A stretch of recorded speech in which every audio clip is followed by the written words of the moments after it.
podcast es presentado por Anáhuac Media, una coproducción del Centro de Medios y la Escuela de Comunicación de la Universidad Anáhuac Querétaro. Ahora escuchas.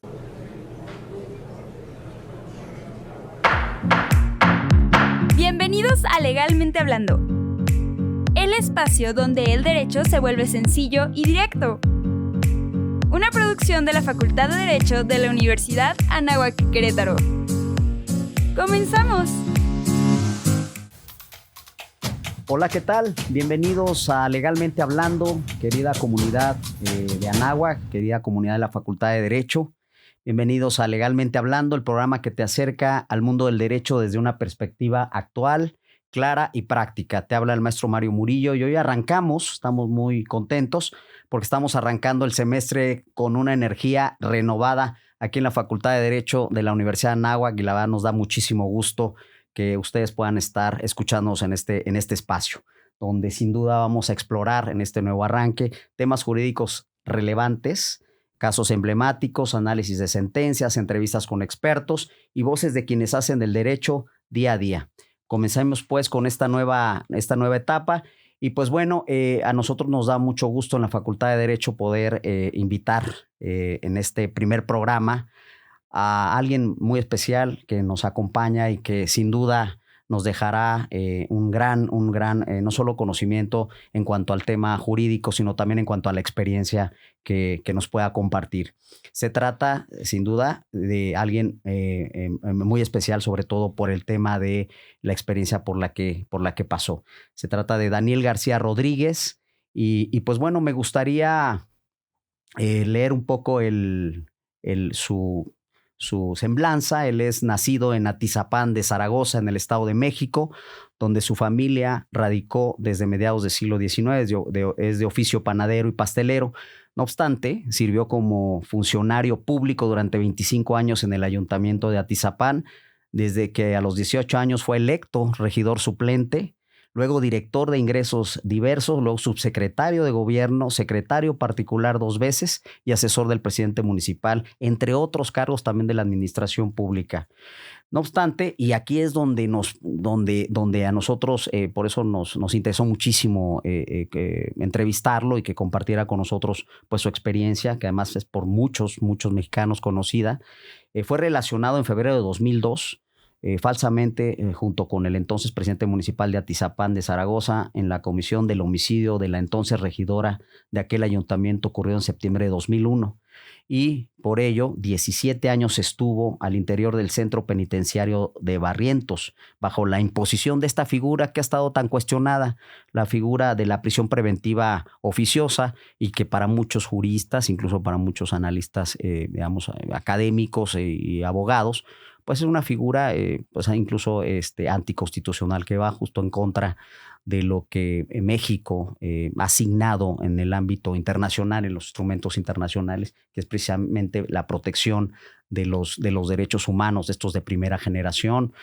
Y la verdad es que pues ahí está esta figura y pues qué mejor que platicar con él. Bienvenido, Daniel García. Te agradecemos mucho que estés en este espacio con nosotros en la Universidad Anáhuac Querétaro compartiendo esta experiencia y pues ya te iremos preguntando conforme vaya avanzando la entrevista pues acerca pues de cómo pudiste lograr y revertir una situación tan complicada, tan difícil que fue creada desde luego desde la autoridad, ¿no? Que es quien tiene que velar y preservar y garantizar los derechos humanos, ¿no?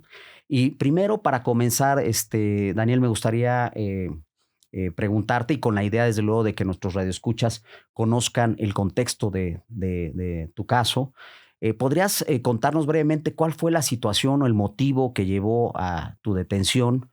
¿Y de qué se acusó en ese momento? O sea, ¿cuál fue el momento y en qué condiciones fuiste detenido? ¿Cómo se presenta este asunto un poco para tener como el contexto para luego irnos avanzando en la dinámica de este tema? Muchísimas gracias por la invitación. Es un privilegio haber sido invitado a esta casa. Es un lugar pues que me honra el estar aquí. Muchas con gracias. Ustedes. Efectivamente, Yo, a diferencia de los casos políticos que todos conocemos, donde pues encarcelan a políticos de renombre o de carreras políticas que pueden afectar o beneficiar para los que acusan falsamente, que eso es muy común en este país. Eh, yo no pertenecía a una élite política, yo era un administrador municipal. El presidente municipal de aquel entonces, que fue relacionado junto conmigo, pues también formaba parte de un municipio ahí conurbado de la Ciudad de México, Sí. pues sin mayor importancia política. La importancia política de aquel entonces la ostentaba el entonces gobernador del Estado de México, un señor que se llama Arturo Montiel Rojas. El contexto es importante porque, pues, para las nuevas generaciones esta es una circunstancia que debe conocerse. Fuimos actores de aquella situación, y es el caso que durante más de 70 años este país había sido gobernada por el PRI, el partido de Estado que mantuvo pues más de 70 años el poder en el poder presidencial, y tenía una estructura política extraordinariamente eficaz. En el año 2000 pierde por primera ocasión la presidencia de la República, y hasta el entonces presidente Zedillo tenían por costumbre y por fuerza política, que era lo que les daba esa calidad tan impresionante de poder, que el presidente de la República no solamente lo era, sino también pues, era jefe de las Fuerzas Armadas, pero también tenía una figura que era el que dirigía a su propio partido. Era quien ponía gobernadores, presidentes municipales, las cámaras de senadores y diputados eran conformadas por listas que él mismo establecía bajo componendas políticas, y era un poder presidencial extraordinario. Así pues que cuando pierden la presidencia de la República, ese poder político del PRI desaparece y ya no hay quien lo dirija. Entonces, todos los gobernadores que eran del PRI, pues entraron en una lucha, una pugna no reglamentada, pero sí con el interés de ocupar ese espacio que durante 70 años había venido, y Arturo Montiel juega un papel preponderante porque él empieza a jugar una contra y comienza a encarcelar sin más, por el poder que tenía como gobernador en el Estado de México, a los presidentes municipales y diputados locales de la oposición, que a la vez ostentaba la presidencia de la República con Vicente Fox en el PAN. Pero a él no le interesó, realmente a Fox tampoco, y comenzó a inventarle delitos al presidente municipal de Huixquilucan, y al de Cuautitlán, y al de Catepec, y encarceló al de Coacalco. Y cuando ocurre el caso de Atzapán de Zaragoza, ya había una docena de presidentes municipales acusados de delitos. Pues es como que la joya de la corona, porque entonces, junto con un procurador de justicia de nombre Alfonso Navarrete Prida, establecen que es el punto principal para hacerse famosos en todo el país, dado que no les temblaba la mano, decían, por tratarse de quien fuera. Imputaron al presidente municipal de un homicidio que pues no pudo haber ocurrido, pues se trataba de una de sus subalternas más queridas, y no obstante nos fabricaron una trama donde yo me vi envuelto, y ahí vamos a parar a prisión, acusados de un homicidio, acusados de extorsión, acusados de fraude, acusados de delincuencia organizada, de intervención de comunicaciones, en fin. Fuimos acusados de media docena de delitos junto con otras 16 personas. Primero arraigados, esto es enviados a un cuarto de un hotel durante más de un mes y medio y luego en prisión a pagar una pena que no había sido juzgada. Y así en esa condición duré 17 años, 6 meses. Y en este proceso, Daniel, ¿le informaron en algún momento los motivos por los cuales estaba siendo detenido? Es decir, ¿hubo algún tipo de contacto? Si la autoridad llega a usted y me imagino al presidente municipal de esa época o a los demás involucrados y decían, a ver, pues tú estás acusado de tal, les enseñaron algunos elementos. ¿Cuál fue, digamos, la dinámica que hubo en ese momento? ¿O simplemente los agarraron y los llevaron en la primera figura que se llama del arraigo? Y pues nada más los dejaron ahí incomunicados, sin ningún tipo de, digamos, defensa, ¿no? Es decir, ¿cómo se presentó en ese momento la situación? Hay que recordar, porque es conveniente, que en aquel entonces la Constitución Política de los Estados Unidos Mexicanos no establecía la protección a los derechos humanos. En el artículo primero, pues existía la figura de las garantías individuales. Y eso, pues a los ciudadanos comunes, primero nos dejaba con la incertidumbre de qué significaba aquello. Y más allá, las leyes secundarias y la propia Constitución no establecían los derechos que hoy conocemos. Por ejemplo, más allá de que no existieran en el texto, yo tampoco sabía que había sido detenido arbitrariamente. Ok, es humano. Porque no había una orden de aprehensión o de detención. Exacto. Ni de juez, ni de autoridad ministerial. Yo no sabía que el haber estado arraigado sin control judicial, esto es, sin que un juez estuviera al tanto de mi circunstancia, aunque él hubiera sido el ordenador, pues nos dejó en manos de una policía ahí en un cuarto. Tampoco sabía que eso vulneraba un derecho.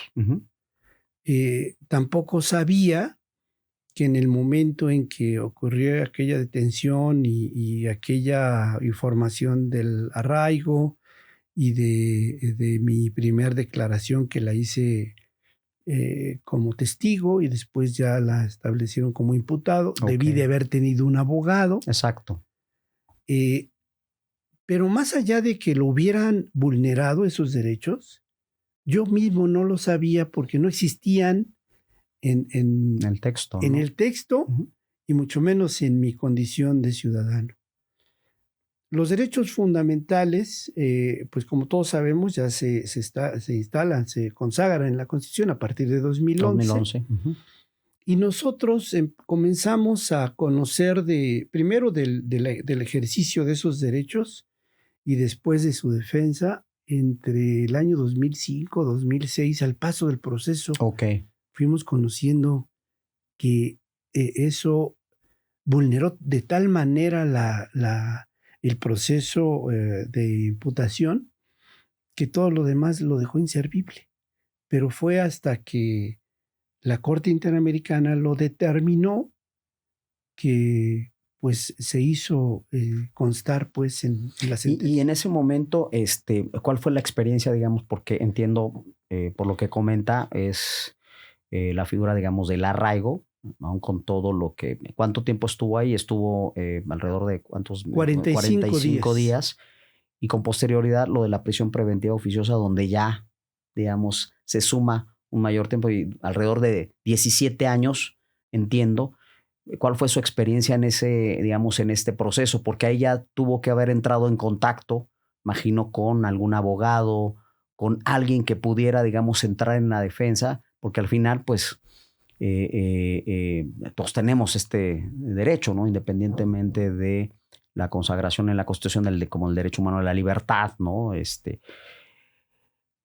¿Cuál fue la experiencia ahí? ¿Cómo fue dándose esto ya una vez que ya, digamos, lo arraigan y pasa este tiempo ahí y luego enseguida viene la prisión preventiva oficiosa durante todo este tiempo, hacia dónde lo trasladan. ¿Cómo fue esta experiencia ahí, en ese momento?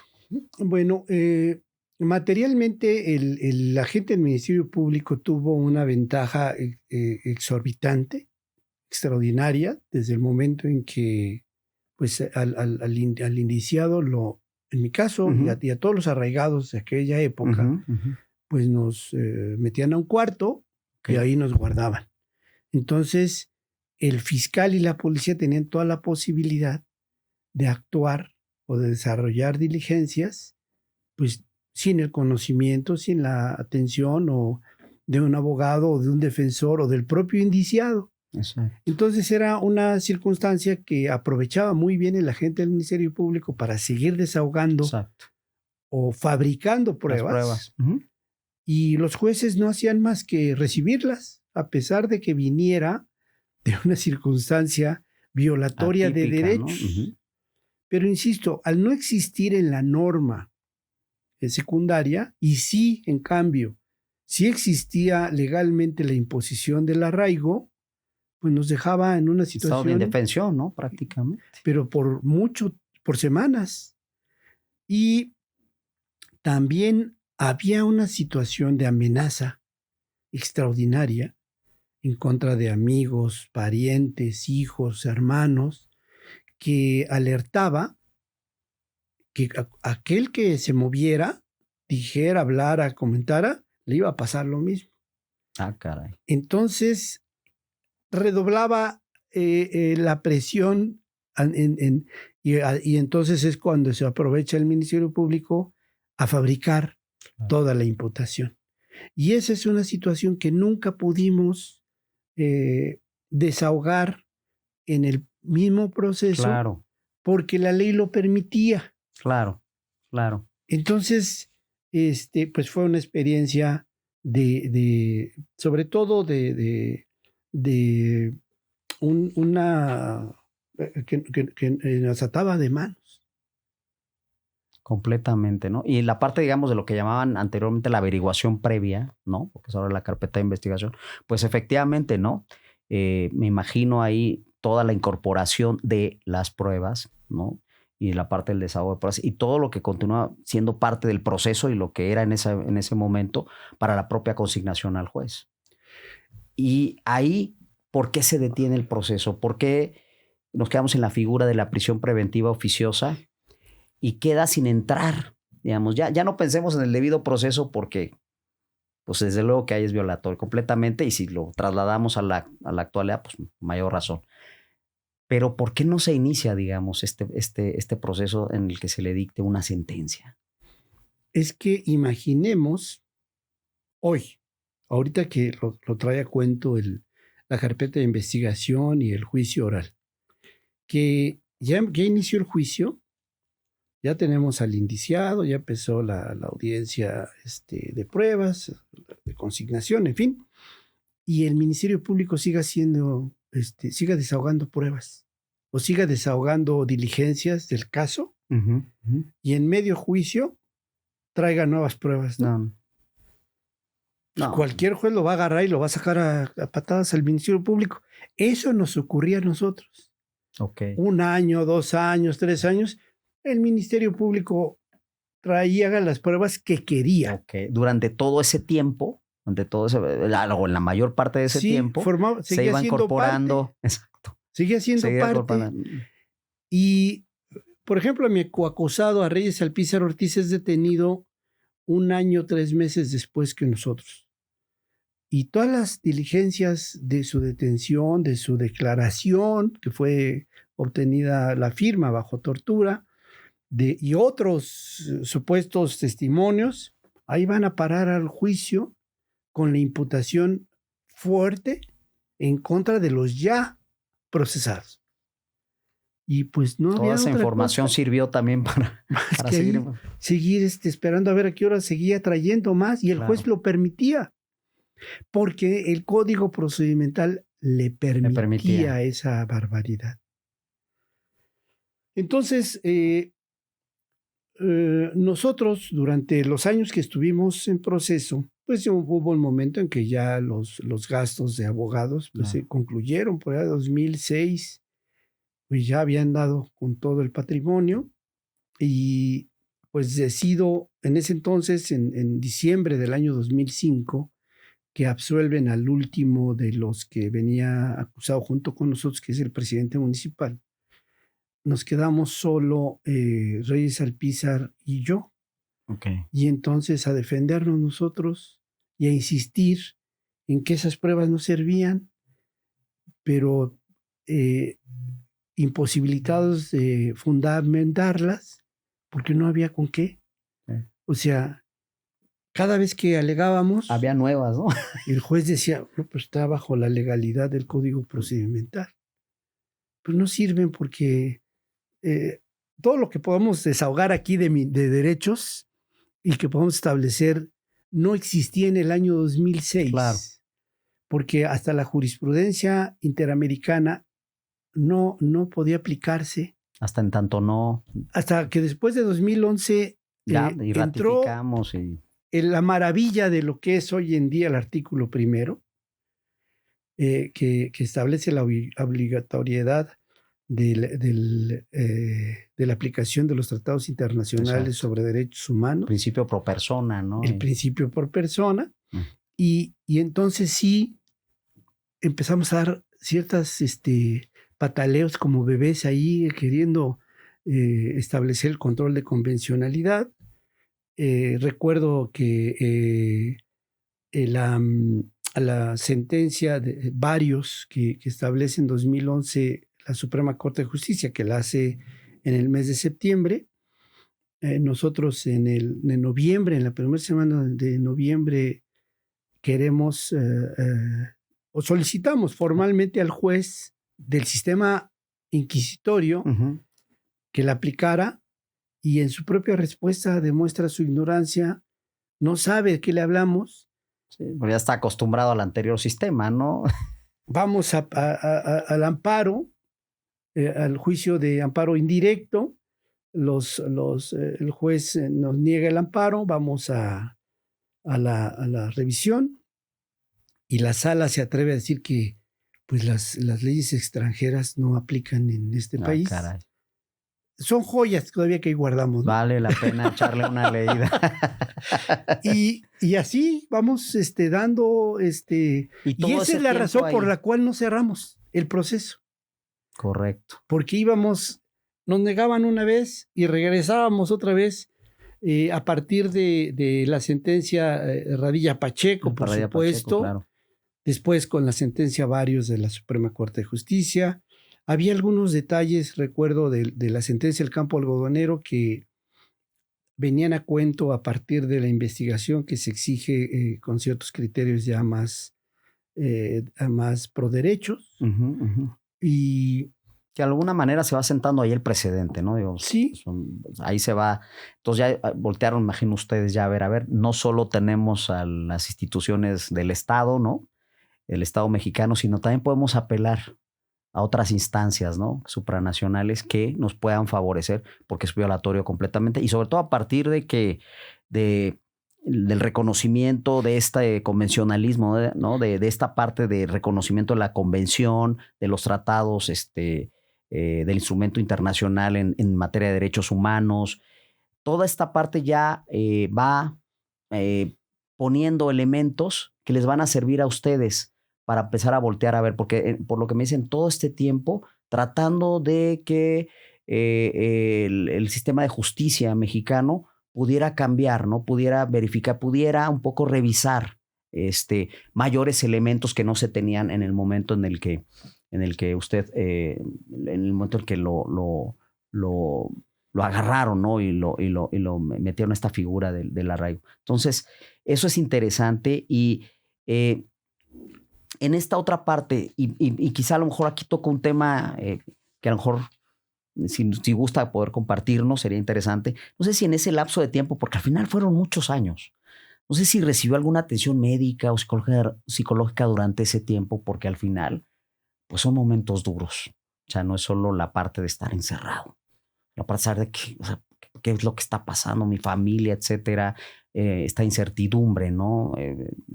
Falta total de certeza y de Estado de Derecho y de certeza jurídica. No sé si en ese lapso de tiempo usted tuvo acceso a este tipo de apoyos o de plano nos fuimos directo al... Es que pasa idéntico con el tema que acabamos de comentar, que era enorme nuestra ignorancia. Okay. No sabíamos que habíamos sido torturados. Claro. No sabíamos que nuestra integridad personal había sido lastimada.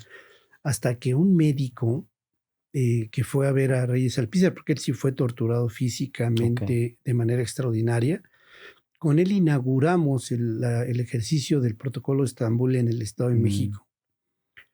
Y ese médico, en una sala que estábamos en espera, me volteó a ver y me dijo, es que tú también fuiste torturado. O sea, a mí no me tocaron ni un pelo. Yo no. Dice, psicológico. Tú fuiste, porque resulta que mientras estuve en el arraigo, llegaba el subprocurador de justicia en la madrugada, me despertaba y me decía que le firmara la imputación en contra del presidente municipal. Yo nunca quise firmársela y me amenazaba, me decía, es que voy a meter, le voy a fabricar un delito a algún familiar y voy a dar hasta con el que más te duela. Y yo te juro que me vas a firmar. Y primero llevó a mis primos, luego una orden de aprehensión en contra de mi hermano, luego a mi papá. Lo metió, lo arraigó y luego lo encarceló junto conmigo. Okay. Y pues yo nunca firmé nada, del cual no me arrepiento, por supuesto. Me arrepiento, por supuesto, y vi ese sufrimiento de mi padre, que ni una infracción de tránsito había tenido en su vida.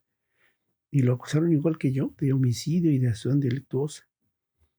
Y esas cosas, vuelvo a insistir, no conocíamos que vulneraban nuestros derechos, porque no existía con qué sostener la defensa de aquello. Entonces, cada paso que fuimos dando, pues eran circunstancias inéditas, que solamente Dios sabe en dónde iluminó mi mano, quizá, ¿no? No lo sé. Claro. Y en este sentido, el impacto que tuvo esta figura, digamos, ya a la luz de pues todos estos años y pues, en esta parte, digamos, del proceso, porque al final tuvo que acudir a una instancia internacional para poder reclamar justicia, ¿no? Reclamar justicia en esta parte que es el debido proceso y en la violación pues de los derechos humanos, nos guste o no, hayan sido de esa época, porque la Constitución en su momento nos hablaba del otorgar, ¿no? Los derechos humanos, hablaba de otorgar los derechos humanos cuando estos te pertenecen por el simple hecho de ser humano, no es intrínseco el ser humano. Y después con esta reforma a la Constitución ya plantea el reconocimiento. Tú me puedes reconocer o no en la Constitución, pero de que los tengo, ¿no? Y en esta lucha, digamos, ya en este proceso, ¿qué lo lleva a mover, digamos, esta idea como decir, a ver, aquí ya no hay nada que hacer? Hay que irnos a algún organismo internacional porque ya hay esta convencionalidad, ¿no? Y pues aquí ya vimos este caso de Rosendo Radilla, ¿no? Etcétera, que van sentando precedentes. ¿Qué lo lleva a mover? ¿Y cuál fue, digamos, en ese sentido, sus primeros pasos? Los primeros pasos que hace o que da para ir en busca de esa justicia. Me hago llegar de la Convención Americana de Derechos Humanos, me la lleva mi papá, y luego de sus reglamentos, que por cierto conservo, esos son documentos que tengo por ahí, que cómo aprecio esa convención porque pues más de 18 años ahí estuvo peleando, que se me cayó el café y estaba como, bueno. Sí. Pero ese papel, en su artículo 52 establece que todo aquel que pretenda hacer una queja en la Convención Americana, en la Comisión Interamericana, con sede en Washington, debe de haber concluido el proceso en su país. En su país, correcto. Y entonces nosotros hacemos pues una trampita ahí, porque nosotros generamos el cumplimiento de la denuncia de la tortura de Reyes Alpizar en México. Y presentamos a todos lados la tortura y no pasó nada. Y le avisamos a la comisión que pues, ya habíamos acabado. Y esa queja, que nada tiene que ver con lo que ahora resultó de la sentencia de corte, es la que da inicio al caso P474-07 nos notifican que da inicio en mayo de 2007. Wow. En ese momento entramos en Washington a la Comisión Interamericana, la queja. Conservo también el sobre que vino de Washington, porque antes el correo era lo que... Sí, claro. Sí. Y a enviar por correo copias certificadas y copias simples y el caso. Y yo creo, le comentaba al señor director que tengo ese proceso judicial que es del sistema inquisitorio. Cuando nosotros empezamos todavía le ponían un pliego de copia al carbón, ¿no? Que le daba vuelta para que hubiera 4 juegos, ¿no? Sí. Como las copias, ¿no? Ajá. Entonces ya sacaba la última copia, pues era para nosotros. Y ese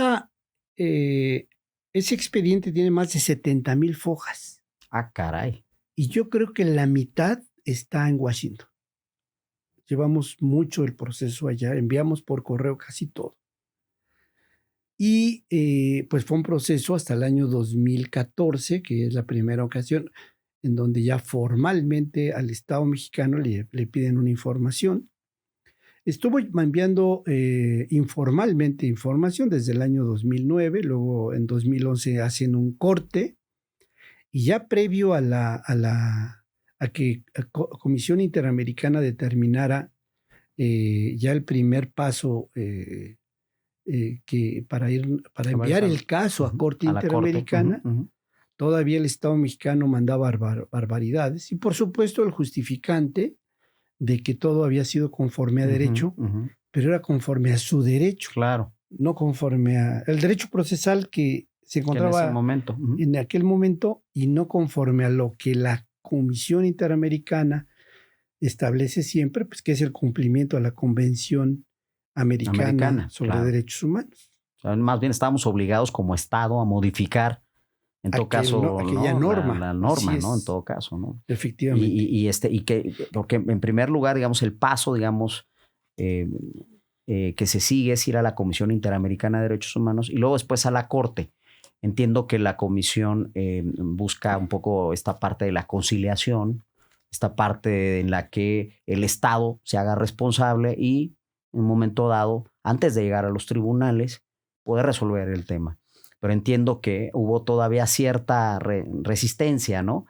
A tal grado que, por lo que nos dice, se tuvo que, y si estoy mal, me puede corregir, llevar, digamos, el asunto a la Corte para que la Corte al final definiera y obligara al Estado mexicano al cumplimiento de la reparación del daño y todo lo que, al perdón, etcétera, y todo lo que ello conlleva. ¿Qué fue lo que dio el paso de la Corte de la Comisión a la Corte? Que nos ganó esta quizás sea una contradicción lo que voy a comentar, pero así fue. Nos ganó la violación al derecho a no ser castigado anticipadamente. Porque en 2012 ya llevábamos 10 años presos sin sentencia. Sí. Y es cuando primero el Grupo de Trabajo de Naciones Unidas, con sede en Ginebra, da inicio a una investigación y en el año 2016, se emite una recomendación, una opinión consultiva. No es consultiva, es una opinión del Grupo de Trabajo de Detención Arbitraria de Naciones Unidas, quien le indica al Estado mexicano que en el caso García Rodríguez y Reyes Alpizar establezca un informe por qué razón hay 2 personas con 13 años de prisión sin haber sido sentenciados. Eso lo retoma Comisión Interamericana y entonces es como el caso se vuelve un referente porque se escandalizan, pues no solamente ONU, sino Amnistía Internacional y luego la Corte, en el sentido de que cómo era posible que sin que hubiera pasado públicamente nada, nosotros traíamos ya ese récord, pero además en ese ínter se había elevado la prisión preventiva oficiosa a nivel constitucional en 2008. Sí. Entonces, cuando los organismos internacionales le reclaman a México y le dicen, ¿a qué horas pusiste esto? Pues, sí, claro, se supone esto es violatorio de la Convención Americana y del Pacto Internacional de Derechos Humanos. Entonces, emite sus recomendaciones y la Comisión Interamericana en 2017 emite su informe de fondo, que ya va rumbo a Corte Interamericana. Ok, qué interesante, ¿no? Qué interesante. O sea, al final, digamos, reconocen, ¿no? En este organismo internacional como es la Comisión Interamericana de Derechos Humanos, esta parte, digamos, de los tiempos y se vuelve un referente, digamos, tanto tiempo sin un juicio, es violatorio totalmente y va en contra justamente de la normativa, digamos, internacional, a la que después estuvimos obligados a modificar, ¿no? Desde el texto constitucional en 2011. Y bueno, llega a la Corte el asunto. ¿Y qué más pasó ahí, Daniel? ¿Qué sucedió ahí? ¿Le da entrada a la Corte? ¿Y cuánto tiempo pasa para ir llegando a la resolución que favorecería en un momento dado a su persona? Nosotros continuamos en prisión hasta el año 2019. Precisamente pasado mañana cumplimos ya 6 años en libertad. Primero con un brazalete que mantuvimos durante 2 años. Pero previo a eso, vale la pena comentar que la prisión preventiva previo a una sentencia no existe en ninguna parte del mundo. Okay. O sea, en el único país donde existe la figura de ingresar a la gente a la cárcel sin haber sido llevada a un juicio de manera automática es en México. Okay. La prisión preventiva existe, por supuesto, en la mayoría de los países, sobre todo en los de Occidente, pero siempre está condicionada al tipo de delito, al tipo de persona, al tipo de riesgo. Claro. Hay condiciones en las que, pues, fianzas, brazaletes. Hay instrumentos que permiten de alguna manera controlar a la persona a modo que no huya, no entorpezca el proceso y además continuamente vaya a sus audiencias hasta que se genere sentencia o esta sea condenatoria o absolutoria. Pero el tema es de que en México, como único país donde la gente sin más va a parar a prisión, pues viola el principio básico y el derecho a la presunción de inocencia, a la igualdad, al debido proceso. Y hay un derecho que de manera directa afecta también, que es el de que vulnera los derechos de los cercanos, porque un preso que no ha sido sentenciado, que es castigado anticipadamente, vulnera los derechos de familias, de hijos, de esposas, de madres, padres. Y eso trasciende. Hay un daño colateral ahí, ¿no? Así es. Y también está prohibido en el artículo 5 de la Convención Americana que las penas trasciendan del delincuente. Y entonces eso es lo que, pues como garante la Corte Interamericana de su obligación es cuidar que se cumpla precisamente la convención de los estados que la han firmado, claro, entre ellos México, pues dicta sentencia ordenando al Estado mexicano que elimine la automática prisión preventiva y el arraigo no solamente de sus leyes secundarias, sino de su propia Constitución. Es que además está hasta en el rango constitucional, que es una ley secundaria. Sí. Eso es lo delicado, ¿no? Lo que se cuestiona por muchos de los abogados, incluso de los jueces, ¿no? Hay jueces garantistas que están pues realmente preocupados, ¿no? Por este tema.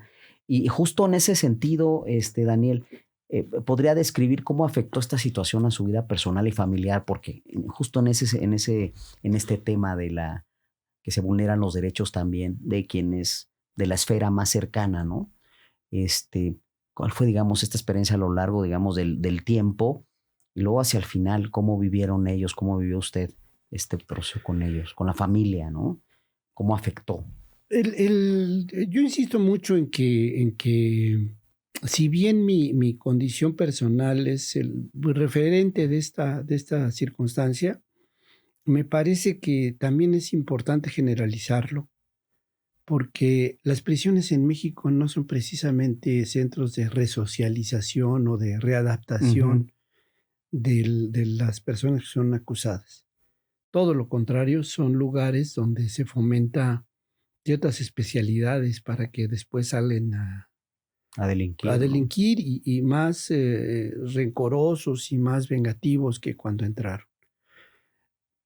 Pero además, hay un tema donde las autoridades han aprovechado el estigma que tienen las cárceles.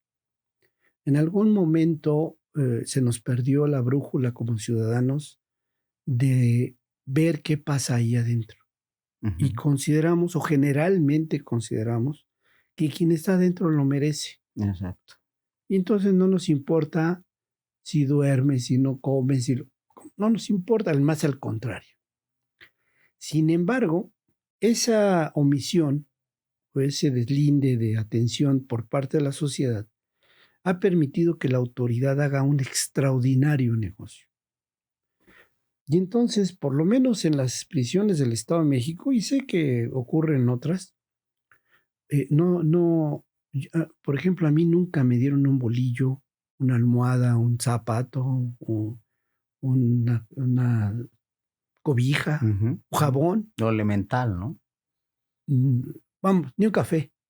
Entonces, todo aquello me era suministrado por parte de mi familia, quienes cada 8 días llevaban de comer y mis insumos personales más básicos.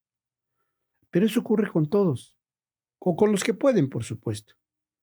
Porque así como en la sociedad... Hay estratos, ¿no? Hay estratos sociales y entonces pues ya se te acaba el zapato y pues ya le toca al de abajo. Siempre, digo, puede parecer una broma, pero es verdad.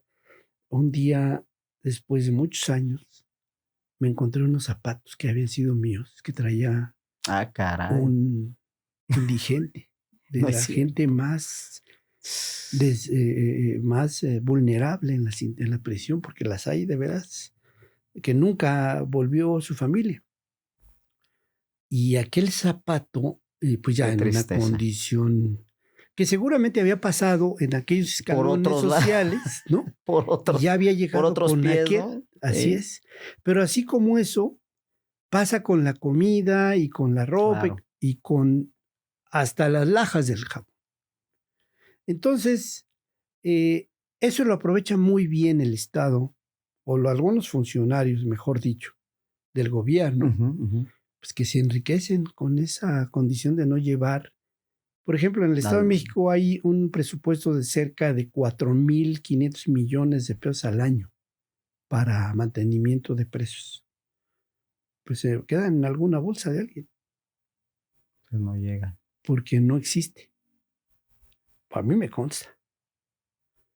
Y esa situación, volvemos pues al punto que comentaba la pregunta, es que la familia es realmente quien paga y trasciende esa pena a la familia que tiene que solventar en todo sentido, con trabajo, con tiempo, con esfuerzo para mantener al que está dentro.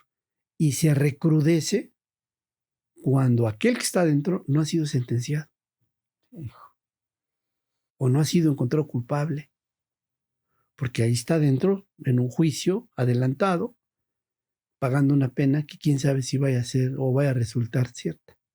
Y en todo caso, usted disculpe, ¿no? Después de tanto tiempo. Pues pudiera ser también, sí. Oye, es sinceramente lamentable, pero es algo que se vive y que, bueno, estas historias, digamos, de verdad de tristeza, porque al final estamos hablando sin duda de seres humanos, ¿no? Que sienten, sea cual sea, son seres humanos, que su condición puede venir de un origen humilde y que pues está ahí por alguna circunstancia que quizá no tenga, digamos, vínculo necesariamente con algún delito, ¿no? Y que está ahí pagando, que esos seres humanos fueron bebés, fueron niños que fueron creciendo, ¿no? Y es lamentable pues saber que existe esta realidad en esta parte, ¿no? Pues de nuestro México, ¿no? Y en este sentido, ya al final para ir como un poco cerrando la conversación, Daniel, además de lo que usted me quiera desde luego aportar,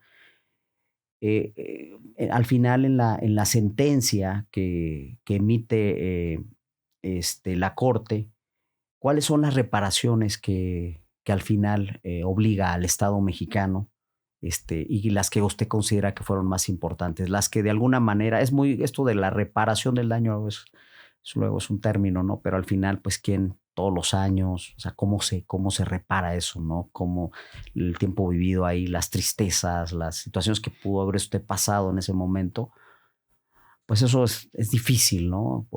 Poderlo reparar, ¿no? Pero un momento dado en lo que se le obliga al Estado mexicano y en la que usted consideró que pudo haber sido la reparación que de alguna manera esto pues me deja un poco mejor, ¿no? Fíjese que yo soy de un lugar donde mis abuelos llegaron en el siglo XIX. Y eso era un pueblo, cuando yo nací era un pueblo. Hoy en día ya se lo comió la Ciudad de México. Ya es parte de la zona metropolitana. Pero ahí en ese lugar, pues nosotros fuimos formados pues a atender con exigencia las normas de convivencia. Okay. Y yo celebro mucho las dos herencias que me dejaron mis abuelos. Una de ellas es pues mi oficio, ¿no? Yo soy pastelero. Okay. Que mi abuelo era panadero y así nos formaron y esa es una cosa que yo reconozco, pues que mantengo con mucho cariño. Y el otro, pues es mi apellido, que es muy común, es uno de los apellidos más comunes de México, el García, pero es de mi abuelo y es el que yo tenía la obligación de entregarlo como a mí me lo dejaron. A mis hijos, claro, y a mis nietos, pues limpio. Yo sí, una de las cosas que más me motivaron para permanecer en esta pelea son esas dos cosas. Y me parece que la propia sentencia me dio esa reparación. Uh-huh. Sin duda. Porque limpié el nombre a modo de entregarlo a mis nietos, pues igual como a mí me fue entregado. Exacto. Digamos que dentro de la conclusión de lo que la Corte señala o especifica en este sentido es pues, el momento de dejarlo en libertad, que eso es una parte fundamental del hombre, ¿no? La libertad, que sin duda, pues cuántos, ¿no? Países, ¿no? Luchan, decía Hannah Arendt, decía, es más importante la libertad que la igualdad, dice, porque pues si no tienes libertad, ¿cómo pides igualdad? ¿No? O sea, en este término de países iguales y todo, sí, pero pues hay que ser libres para que en ese tenor seamos iguales, ¿no? Sí. Y justo en ese tenor, para usted lo más importante es sustantivo y me parece totalmente sin duda explicado y muy bien, con mucho sustento, en esta parte de sí, fue todo, pero al final la sentencia que permite que nos liberen y señalar pues todos los elementos de las irregularidades de un proceso pues que no debió ser, ¿no? En ese sentido, ¿no? Sí, sobre todo porque pues, la sentencia al establecer el García Rodríguez y otro contra México, Exacto. a mí me deja con una reparación pues, hecha, porque yo incrementaría un derecho también que no por más o menos importante que los que estamos mencionando, que es el de la igualdad y el de la libertad, pero también el de la dignidad. Ese es un derecho que todos los días debemos ejercitar y Dignidad, todos los dignidad tenemos que humana. aprenderlo y tenemos que ejercerlo, porque es el que nos permite o nos exige, mejor dicho, permearlo hacia los demás, principalmente hacia nuestros hijos, Exacto, ¿verdad? exactamente. Y bueno, pues ahora sí como para cerrar, la verdad es que pues ha sido de verdad pues muy enriquecedor para muchos y sin duda quienes lo estemos escuchando, pues nos pone también un poco pues atentos a lo que pasa con la norma jurídica, la Constitución y lo que de ello deriva. Y pues con esto que son de los derechos humanos que tienen que ser progresivos. Ya no hay vuelta atrás, ¿no? Y que casos como el suyo, lamentables, pero que nos permiten pues sentar precedentes y decir esto no tiene por qué pasar. O sea, esto no debe pasar en México, no más esto, ¿no? Para quien sea en el futuro y para pues justo autoridades que van desde la Fiscalía General o de la de los estados hasta la administración e impartición de justicia, ¿no? O sea, quienes son autoridades tienen que pensar que ya las cosas pues no son como eran y que esto ha venido favoreciendo, ¿no? Al ser humano en el reconocimiento pleno de los derechos humanos. Falta mucho sin duda por hacer, pero pues bueno, esto nos deja a todos, y sobre todo a quienes están estudiando también derecho, a nuestros alumnos, pues esta inquietud, ¿no? Este interés por estudiar este tipo de casos y para nosotros la ha sido de verdad pues muy, muy gozoso poderlo escuchar. Y como últimas dos preguntas, don Daniel, es eh, eh, para su futuro, ahorita ya que está, digamos, 6 años, me decía que tiene de libertad, Sí. 2006 años, ¿qué está pensando Daniel para él, ¿no? Luego de esta experiencia y hacia adelante, ¿qué está pensando para él? Continuar, digamos, ir dejando, digamos, esta experiencia en los jóvenes, en las futuras generaciones. ¿Cuál es el mensaje que dejaría? Si es esto, ¿cuál sería, digamos, el mensaje que les dejaría a los alumnos, por ejemplo, aquí en la Anáhuac, Querétaro, en la Facultad de Derecho y en quienes nos están escuchando? Y para usted, ¿qué viene después de esto? Hasta con nosotros son 14 sentencias de Corte Interamericana. Después hubo 2 más, pero de esas totalidad de sentencias de Corte Interamericana de Derechos Humanos, la mayoría de las víctimas desafortunadamente pues están muertas. Nosotros tenemos la fortuna de estar vivos Okay. y eso nos obliga a, a no cejar, a, a no abandonar y todo lo contrario, estamos sumamente obligados a lograr el cumplimiento de esta sentencia en México. No vamos a dejar ni un solo minuto esa insistencia. Hoy en día, como todos sabemos, ya no la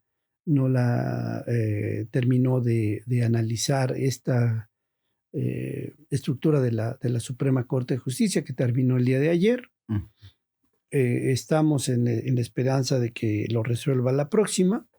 Sabemos que el Congreso de la Unión y que el Poder Ejecutivo no la han cumplido, no la quieren cumplir, al contrario, han incrementado más los delitos en el artículo 19 como proclives para que se lleve a cabo la prisión preventiva Sí. automática.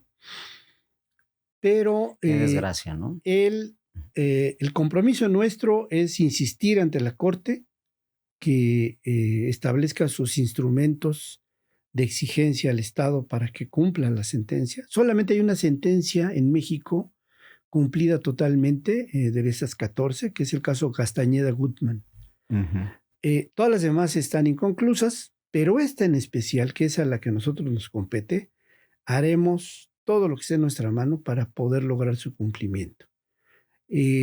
Solicitamos hace 30 días la inspección por parte de la Corte, una visita especial a México. También solicitamos una audiencia a los jueces de la Corte Interamericana.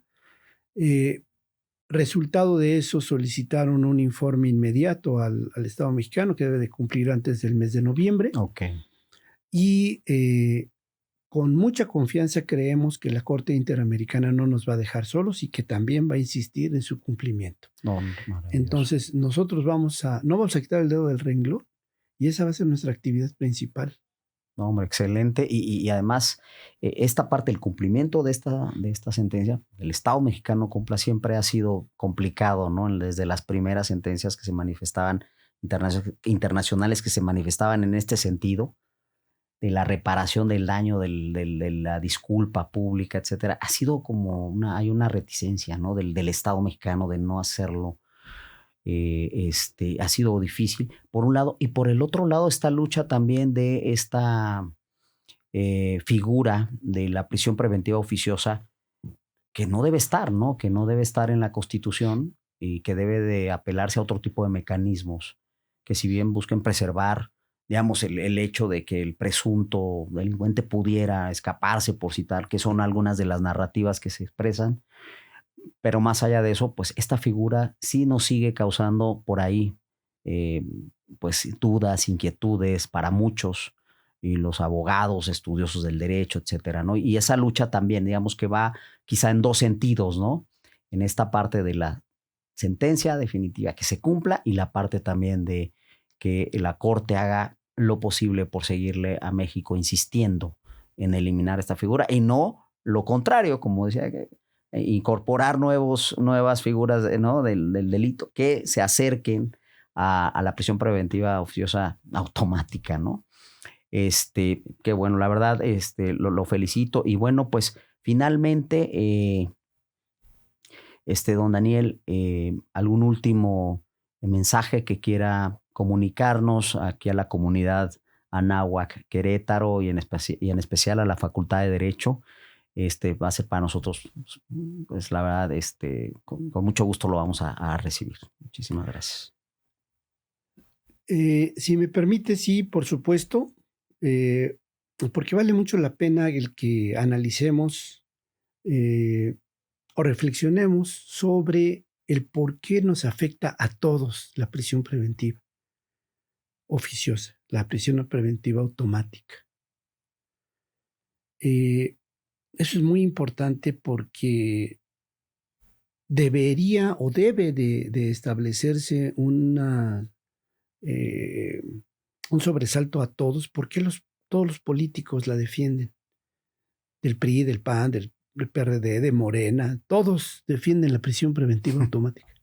Algo extraño pasa ahí. Exacto. Uh-huh. Y es que el fracaso de la Procuración de Justicia en México, el fracaso de la investigación uh-huh. y la falta de esta en las procuradurías de las fiscalías,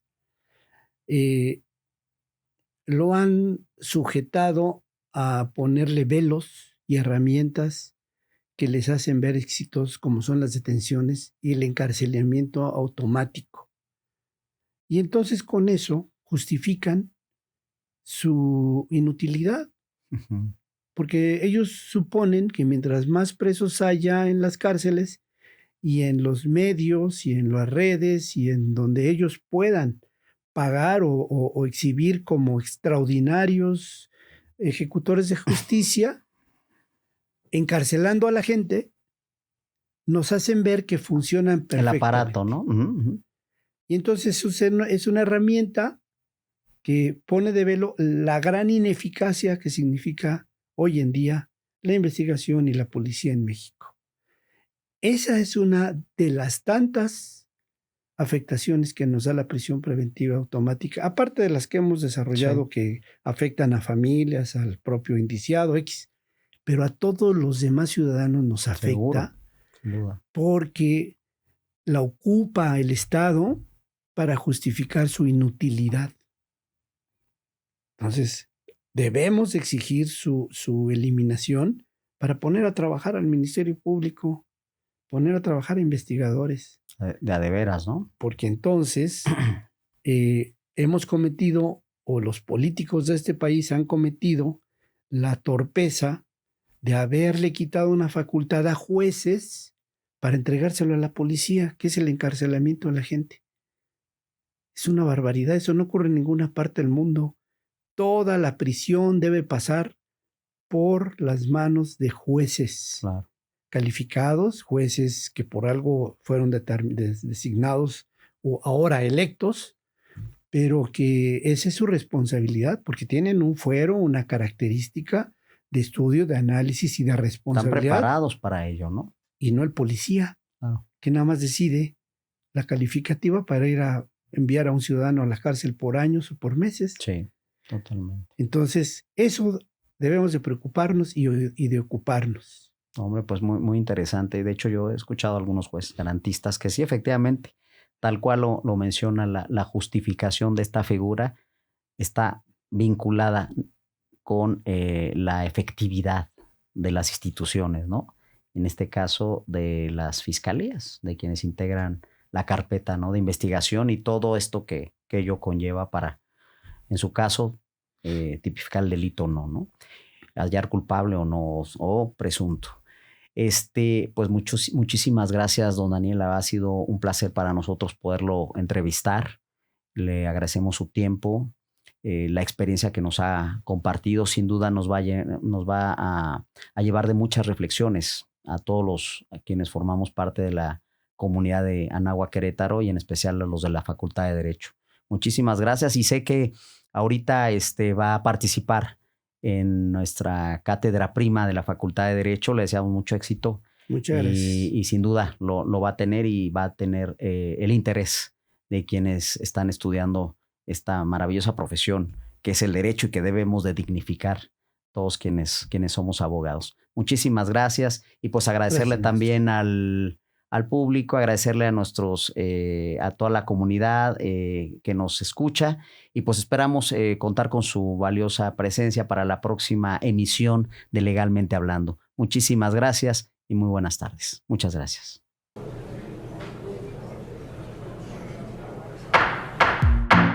Esto fue Legalmente Hablando, claro, directo y sin complicaciones. La ley nunca fue tan fácil de entender. Un programa de la Facultad de Derecho de la Universidad Anáhuac Querétaro. Hasta la próxima.